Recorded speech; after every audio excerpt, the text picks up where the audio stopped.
जय श्री ओम नमः सिद्धेभ्यः। जय श्री महावीराय नमः।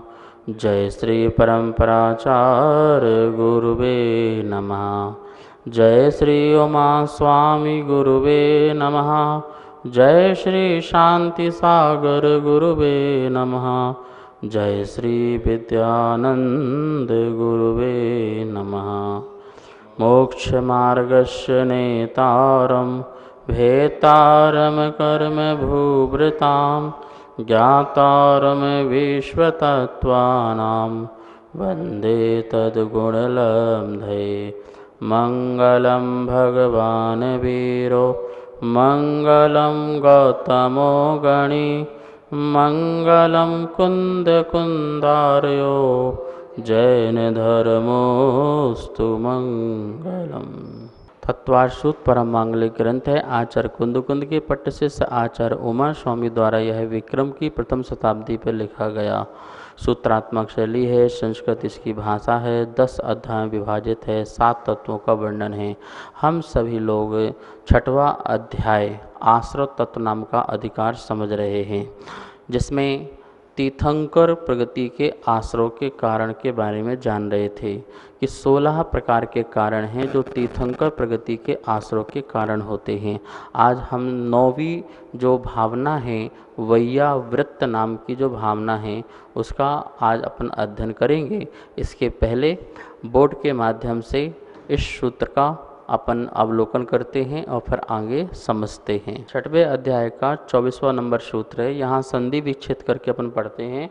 दर्शन विशुद्धि ही विनय संपन्नता शील व्रतेषु अनत्याचारः अवीक्षण ज्ञान उपयोग संवेगौ शक्तितः त्याग तपसी साधु समाधि वैयावृत्तकरणम अर्हत आचार बहुश्रुत प्रवचन भक्ति आवश्यक अपरिहाणी मार्ग प्रभावना प्रवचन वसलत्वम इति तीर्थकरत्वस्य। ये सूत्र है। ये सब तीर्थंकर प्रगति के आश्रव के कारण हैं। आज अपन पढ़ेंगे वैयावृत्तकरणम। जो वैयावृत्ति है ये 9वीं भावना है। इस वैयावृत्ति से भी तीर्थंकर प्रगति का आश्रव होता है। गुणवानों पर किसी प्रकार का दुख उत्पन्न हो तो उसे दूर करना, निर्दोष विधि से दूर करना। ध्यान रखना, पहली बात किनके दुख दूर करना, दूसरी बात किस विधि से दूर करना, ये दोनों बात वैयावृत्ति में ध्यान रखना है। गुणवान मतलब धर्मात्मा, जो रत्नत्रय के धारी हैं अथवा अविरत सम्यक दृष्टि देशवृत्ति महावृत्ति है। मोक्ष मार्गी, जो मोक्ष मार्ग में लगे हुए धर्मात्मा जन हैं, अपने रत्नत्रय को प्राप्त करने के लिए या प्रकट करने के लिए पुरुषार्थ कर रहे हैं, धर्म मार्ग में लगे हुए हैं। यदि उनके धर्म मार्ग में किसी भी प्रकार से दुख के कारण उत्पन्न होते हों, जिस प्रकार उपसर्ग उत्पन्न आए, उपसर्ग आ जाएं, परिचय सामने खड़े हो जाएं, या शरीर में असाता आदि का उदय आए, थकान हो जाए, किसी प्रकार का कष्ट आ जाए, पीड़ा आदि अनेक प्रकार के कारण हो सकते हैं। उन सब को आपको निर्दोष विधि से दूर करना है। और इस निर्दोष विधि को दूर करने के लिए आचार्य भगवान कहते हैं वैयावृत्त। गुणवान साधुजन गुणवान कहलाते हैं। संयमी त्यागी व्रती जो हैं ये गुणवान कहलाते हैं। गुणवान जिसके अंदर गुण वाले व्यक्ति को गुणवान कहते हैं। उनके अंदर गुण होना चाहिए।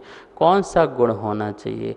परोपकार का गुण हो, और उनके अंदर अहिंसा का गुण हो, सत्य का गुण हो, आचौर्य का गुण हो, ब्रह्मचर्य का गुण हो, अपरिग्रह का गुण हो।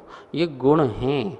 और श्रद्धा, समीचीन श्रद्धा होना, समीचीन ज्ञान होना, सम्यक चारित्र होना, सम्यक तप होना, ये जो ये आराधनाएं हैं, ये आराधनाओं से जो संपन्न आत्मा हैं, धर्म से, सच्चे धर्म से जो संपन्न आत्मा हैं, अपने मार्ग में चल रहे हैं, अपने नियमों का पालन कर रहे हैं, 5 महाव्रत, पंच समिति, पंच इंद्रिय निरोध कर रहे हैं, 6 आवश्यक का पालन करते हैं, और आय स्नान अदंत हवन और एक टाइम आहार, खड़े होके आहार, कई लंच करते हैं, पैदल विहार करते हैं, आदि अनेक प्रकार की तपस्याएं जो हैं वो अपने किसी प्रकार का खेद भाव लाके नहीं करते हैं, खेद खिन्न होकर के नहीं करते हैं, प्रसन्न चित्त से करते हैं।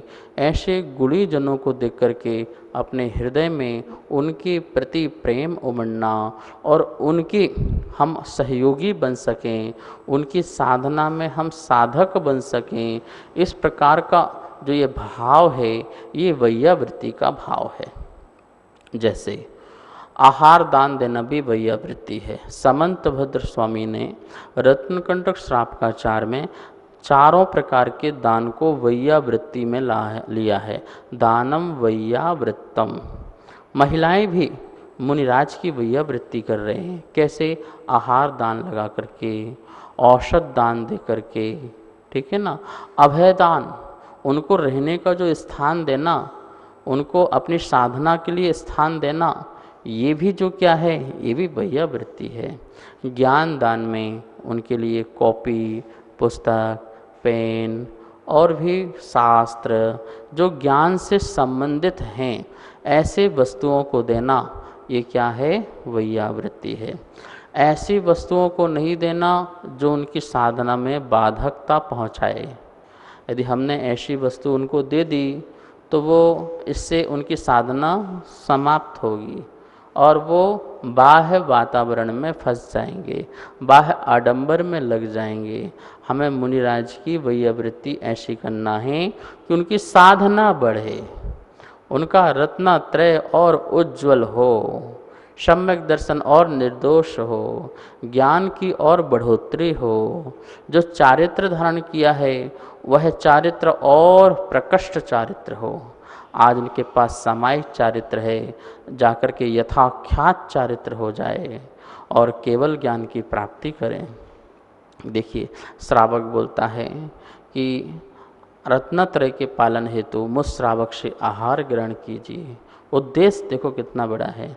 वो शाम से तैयारी कर रहा है और सुबह बहुत सुंदर उसने प्राशुक जल बनाया। एक दिन पहले ही भाव बन गए और सुबह टाइम सूर्योदय के बाद वह आहार आदि बनाता है। कितने भाव लगाता है, मुनिराज को आहार देना है, ये भी दूंगा, ये भी दूंगा। वो सब क्या है कि वो शरीर को पुष्ट करने के लिए आहार नहीं दे रहा है, शरीर को बलवान बनाने के लिए आहार नहीं दे रहा है श्रावक। वह तो इसलिए दे रहा है कि धन्य है मुनि दशा, धन्य है मुनिराज, जो इस कली काल में भी इस प्रकार के चारित्र को धारण किए हुए हैं। सर्दी, गर्मी, भूख, प्यास सब सहन करते हुए अपनी आत्म साधना करते हैं, आत्म ध्यान करते हैं।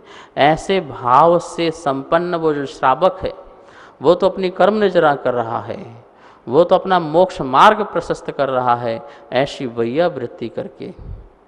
तो वैयावृत्ति जो है वो अनेक प्रकार से होती है। जब जिस समय गुणवान के लिए आप काम आ जाएं, वो समस्त जो है वैयावृत्ति कहलाती है। नमोस्तु आचार्य श्री।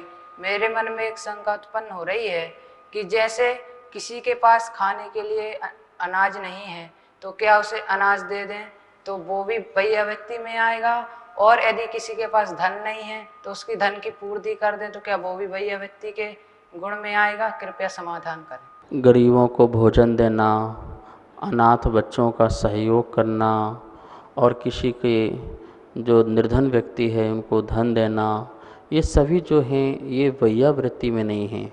ये आपकी तरफ से उसके लिए उपकार है, आप उपकार कर रहे हैं, दया भाव है, करुणा भाव है।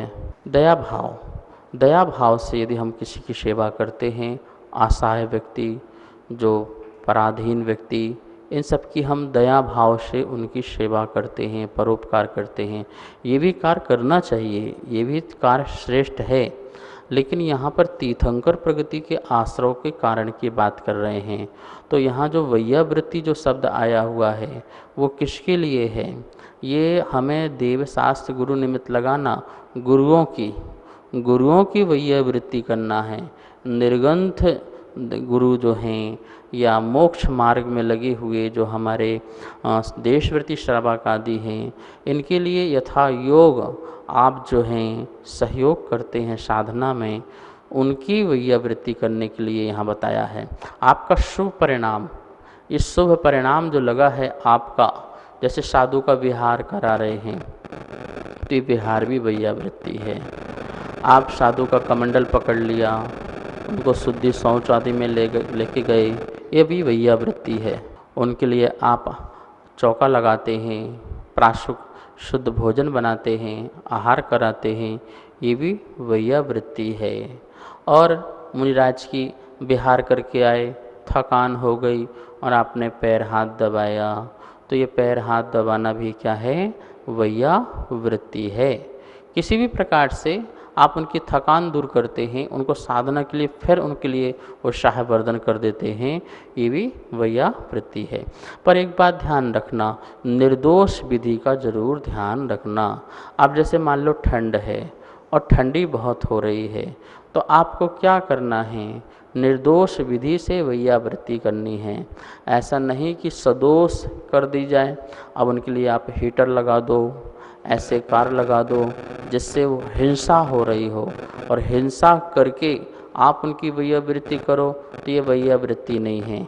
ऐसे ही गर्मी है, गर्मी का समय है, तो आप क्या करें? आप पंखे से हवा कर रहे हैं, उनके लिए पसीना पहुँच रहे हैं आदि, उनका टॉवल से पहुँच दिया, ठीक है, लेकिन उनके लिए आपने ऐसे हिंसक उपकरण से हवा आदि देने की आपने कोशिश की, तो ये वैयावृत्ति नहीं कहलाएगी।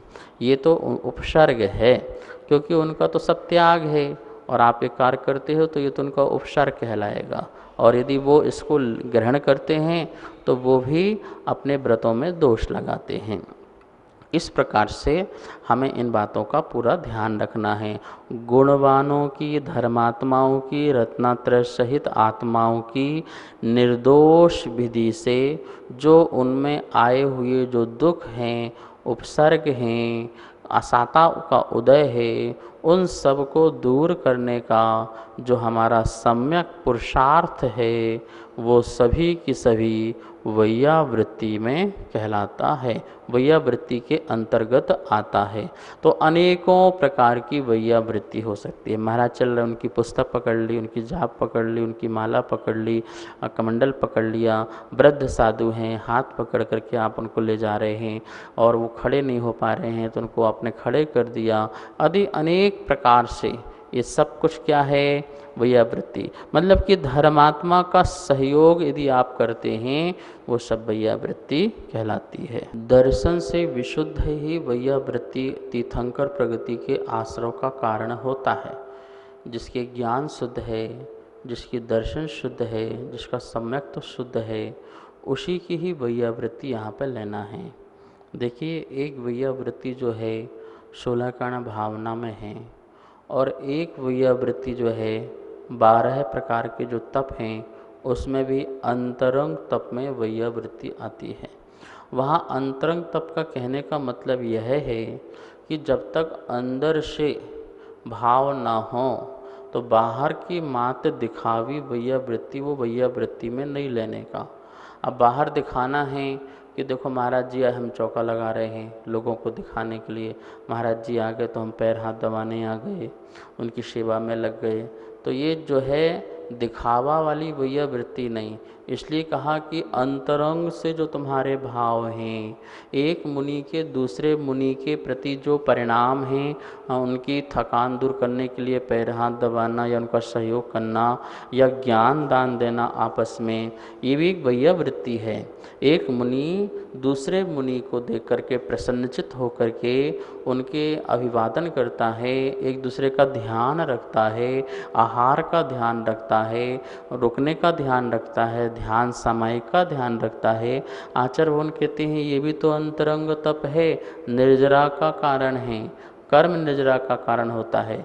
तो अंतरंग से भाव से की हुई वृत्ति जो है वो निर्जरा का कारण होती है, और बहिरंग में जो उसका अभिव्यक्ति है वो यहाँ पर आचर्यवन कह रहे हैं वो भावना। भावना का अर्थ से भावना भावना नहीं है, यहाँ प्रैक्टिकल है, सोयाकरण भावना में जो भैया वृत्ति बता रहे हैं वो भावना नहीं है कि आंख बंद कर लो हो, मेरा मुनिराज की भैया वृत्ति करने का मन हो रहा है, उनको आहार देने का मन कर रहा है। ये भावना ठीक है, ये तो अंतरंग में गया, और भावना के साथ साथ प्रैक्टिकल रूप में करना, ठीक है ना। भैया वृत्ति तीर्थंकर प्रगति का। श्री कृष्ण ने, एक मुनिराज बीमार थे, उन्होंने औषध बनवाई और उस औषध को सभी जहाँ जहाँ श्रावक गण थे, व्रती श्रावक थे, उनके यहाँ पहुँचाया कि किसी के भी यहाँ पर मुनिराज आ जाएं, आप उनको ये औषध जरूर देना। कितनी अंदर अंतरंग भावना शुद्ध होगी देखिए। अब कोई सोचे मैं इतनी सारी दवा बनाऊं, कितनी सारी खराब हो जाएगी और इतनी सारी फिक जाएगी, मैं ऐसे काम नहीं करता।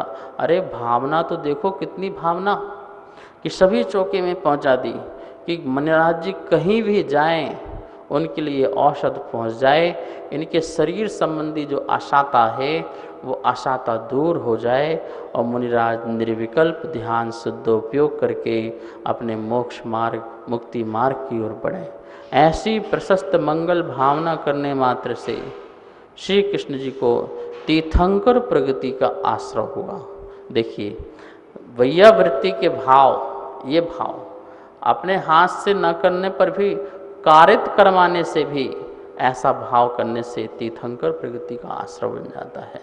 तो हम सब लोगों को बिल्कुल ऐसे भाव रखना चाहिए, जहाँ जहाँ मुनिराज के आहार चल रहे हों, 3,9 करोड़ मुनिराज और उनके जहाँ जहाँ आहार चल रहे हों। अब देखिए 3,9 करोड़ मुनिराज में तो सभी मुनिराज तो होंगे नहीं, छठम गुण स्थान सप्तम गुण स्थान वर्ती जो मुनिराज हैं उन्हीं का आहार आदि है छठे गुण स्थान में। बाकी तो फिर ऊपर के गुण स्थानों में आहार है नहीं है। प्रमत्त दशा में आहार होता है, अप्रमत्त दशा में आहार नहीं होता है। तो जितने भी प्रमत्त गुण स्थान वर्ती जो मुनिराज हैं उनके जहाँ जहाँ आहार चल रहे हों उन सब का अनुमोदना करना, अनुमोदना के भाव रखना, निरंतराय आहार हो, उनकी साधना उज्जवल हो, सुख शाता हो, उनका जीवन उज्जवल बने, वो मुक्ति मार्ग की ओर बढ़ें, केवल ज्ञान को प्राप्त करें, हमें उनके द्वारा ज्ञान की प्राप्ति हो, हमें भी सच्चा मार्ग की प्राप्ति हो। इस प्रकार से उनके प्रति भाव, और देखिए वो जीव ऐसी अनुमोदना से भी, कृत कारित करने से भी, जो इस प्रकार के भाव को करता है वो वैया वृत्ति के फल को प्राप्त करता है।